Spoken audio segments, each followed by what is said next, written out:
26 in Lvov, Poland. But I went back in time.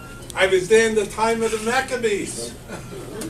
Now, when I was there in the time of the Maccabees, I was the town crier. Boy, could I cry? People I went, but I think, what a great country it was there. I was the town crier, and I worked for Fox News. You didn't believe me? Fox on you. We were the most unfair and unbalanced news, and we had a motto. You don't have to think, we'll think for you. Don't worry. Now, let me tell you, I know last year they had the other time traveler. You know, but his name was Bubbermeister guy. You remember him? Yes. Nice man. Pack of lies. Wasn't like he said. He lied. Why do you think his name is Bubbermeister for? He lied. I'm telling you, I'm going to tell you the truth. The real miracle. But before I do that, I got to clear up some falsehoods that this Bubbermeister said. You know, he made a big hero of that guy, what was his name, Barak Maccabee. He was no hero. In fact, I have it on the best authority from our crack research team at Fox News, Curly, Larry, and Moe,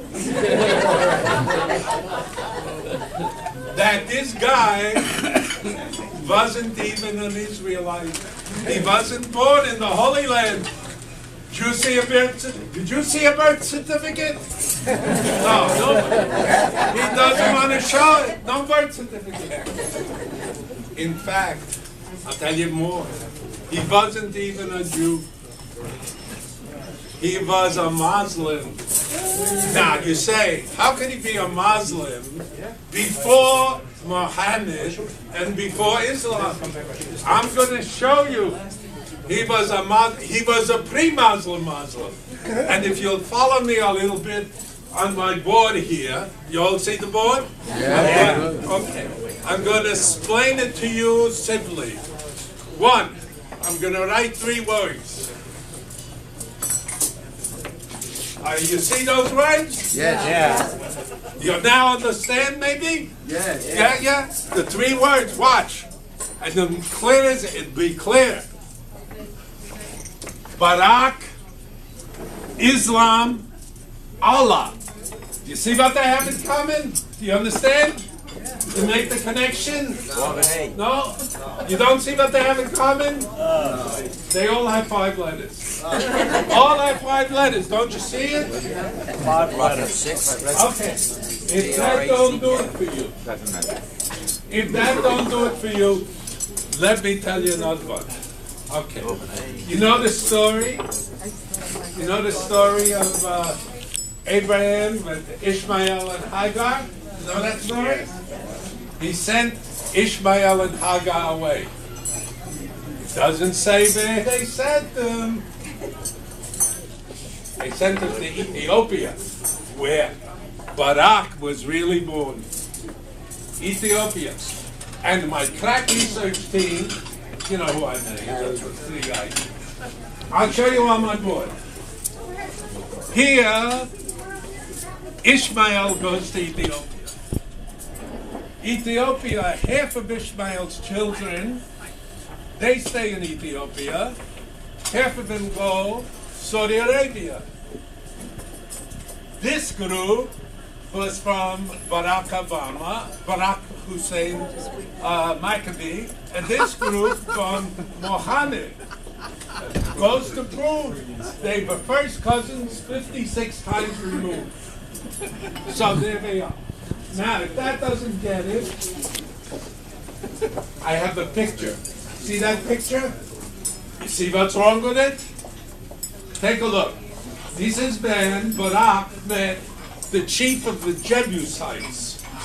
Now look and hit that picture. You see how low he bowed? Way down low like that?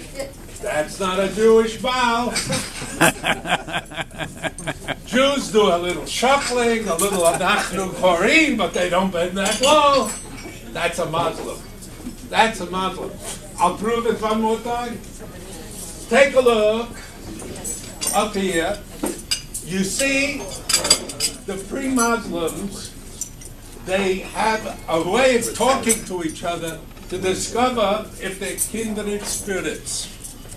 What do?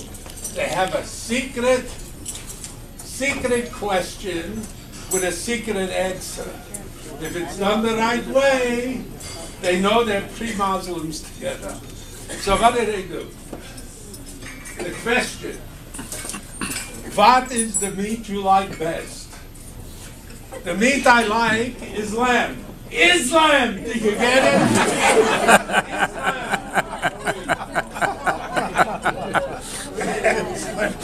Islam! So, very good. This proved that Barak Maccabee was a Muslim before he was, Islam even started, before Muhammad. He was a pre-Muslim Muslim. Okay, this is not what I wanted really to talk to you about.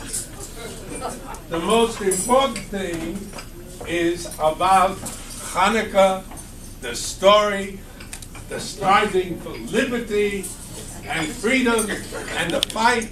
And I'm going to show you how this fight went throughout the ages and influenced everything that we have, events throughout history. We take something like the French Revolution. Remember that? Robespierre, Montesquieu, Diderot, all those people, they had liberté, égalité, what was the third one? Fraternité. Right.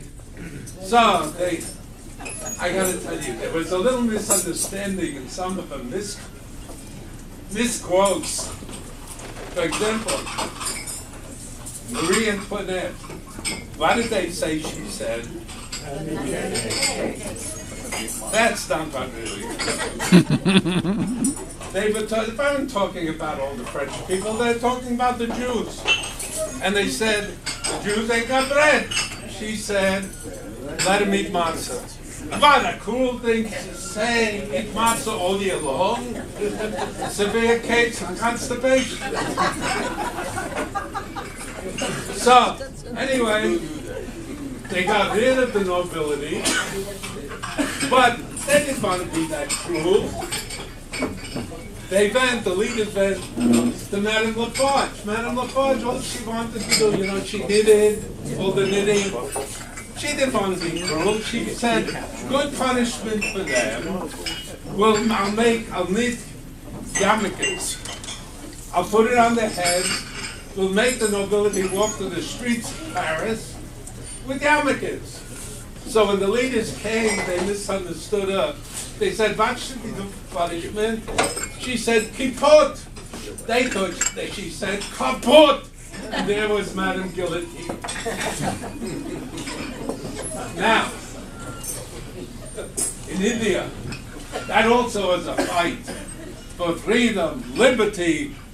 They got the ideas from the Jews, but Mahatma Gandhi, he didn't do it with fighting. He did it with passive resistance. He went on hunger strikes. In fact, I was there. I went back there at that time. And I remember what he said to me after he got out of jail. He said, Mr. Glenbeck, would you please help me? He talked funny. He had a funny accent. Anyway, he said, could you help me? I just got out of jail. 33 days without eating. Maybe you could make me a little pastrami sandwich, lean with a little corned beef. So I helped the guy out. Anyway, that was in India. But the best were the founding fathers of the United States. But a great country, the founding fathers. There was the guy, Paul Revere, going to warn everybody. What a guy he was. He met with them. He was traveling in one town. They misunderstood him. He came riding through. They thought he said the Yiddish coming. Oh, there goes the neighborhood. There goes the neighborhood. Sell the house. The other one, great statesman. Oh, what a wonderful man he was. Benjamin Franklin. You didn't know he was Jewish, did you? Benjamin Franklin. Oh, and he was a statesman, an inventor, all the things he did. You didn't know about his greatest invention, did you? The electric menorah. Yeah, that's the prototype. There was one problem. Where do you plug it in? Couldn't plug it in. But you heard the story, but only half the story. Remember the key with the kite? Well, that key at the end had a little wire, went to the menorah. That's where the electricity came from. 26 seconds it lasted, just enough time to go l'chavak shel Hanukkah, and then it was off. But that was enough, early days. Now, Thomas Jefferson, what a great guy. Liberty, freedom he got from us. He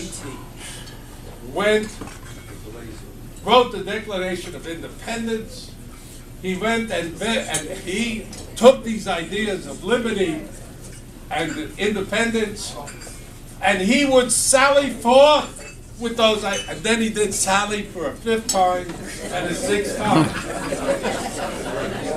And he did that without any hemming or hawing. Hemming or hoeing? Well, maybe with a little hemming. No hoeing? No hawing, just hemming. Maybe a few hemmings. And that, ladies and gentlemen, I just wanted to now tell you the real story of how they lasted for 8 days. God whispered in the ear of that great and mighty huntress, Sarah Polinsky.